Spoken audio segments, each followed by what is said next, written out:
survival of the fittest. What is this? Is this Darwinism?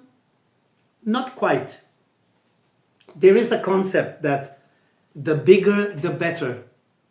Depends. The creatures that dominate the globe are rats, insects. If we talk of quantity, there are billions and billions of insects, much more than humans. In fact, till 1,000 years ago, there were very few humans. And those that were there were basically out-migrating from India. How come? Ice, desert, and these people were basically cut off. Ice around the north of China, ocean. So the Indians, living in a very privileged place, learned the art of survival. It's getting better and getting smarter and getting more and more organized. Many people have very little idea of India, of Indian society, Indian families. It's because Indians are basically invisible. When Indians move to Europe, they are very, very similar to Mediterraneans. When they move to North America, they're very similar to Mexicans and Latin Americans. And when they move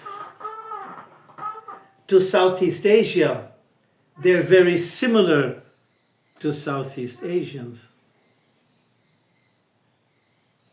Strange.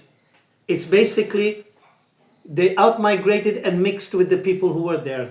So maybe 70% of the planet are Indo-mixed breeds. Indo-Africans, Indo-Mediterraneans, Indo-Turks, Indo-Chinese, Indonesians, Indo-Polynesians. We have to understand the concept of the hive. After hundreds and thousands of years of more people, survival, certain communities in India became hives. It's called a bradari. It's called a matrilineal organization. It revolves around women, the grandmothers of the parental side, the father, mother side, the grandparents. And the grandparents realized that in adversity, we have to accept diversity. So it's okay if you go out. I have 7 sons. 3 can migrate and marry with other women. And if they want to bring the grandchildren back, it's okay. We will prepare them as our own. And I'm saying this because I've lived in Europe and lived in North America and lived in South America. And I've realized that in these societies, children are not valued. They're seen as a problem. Send them to school, send them out. In India, children are valued. They're groomed. They accept them. Unfortunately, there were so many wars, colonialism, that many orphanages were created in India over the last 100 years, 200 years. But when you study the history of India, you realize how the families adored children and how they kept them. And if there is a problem, the brother-in-law takes care of the kids and takes care of the wives. And this brotherly system is very, very important. Somebody has to be there, a male member of the family, to take care of the women and the children and the grandparents. And the other males migrate out. The women remain. And the culture, the grooming, the togetherness is the women keeping the grandchildren close to them, keeping the nephews and nieces close by, and grooming and teaching them so that they are positive members of the society. Everybody helps, and everybody helps the younger generation. And when the younger generation are successful, they help the other generation and take care of the elderly people. In India, they say it's called seva, when you put your head to the feet of your grandparents and your parents. You respect them because for 20, 30 years of your life, they take care of you. They do what they can for you. And you grow up with this kind of appreciation and debt that I will not put my grandparents in an asylum. I will not abandon my nieces and nephews who are suffering hardship. I will adopt them or take care of them if some of my brothers or cousins are not able to.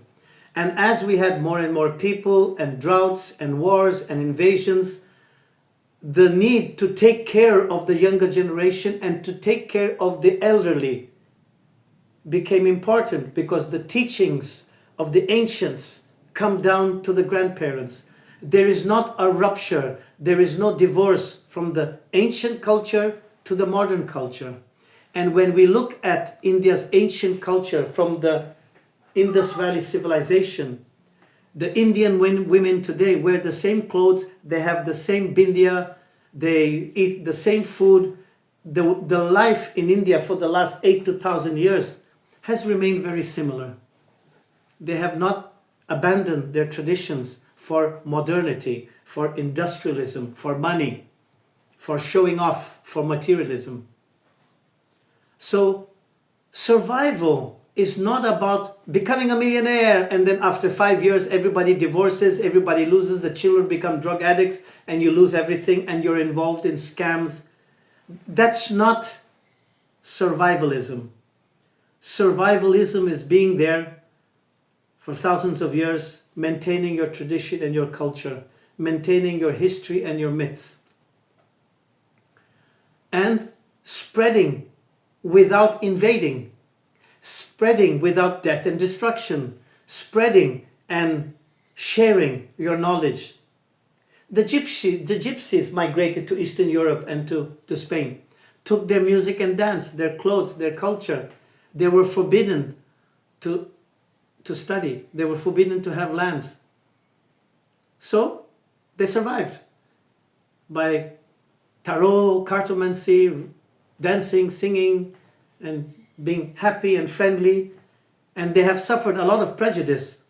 Nobody talks nicely about the gypsies. But they were isolated. They couldn't do anything in Europe. So they survived in ghettos.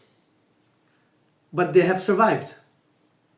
And that's the important thing. Thanks for watching and come back for the next video.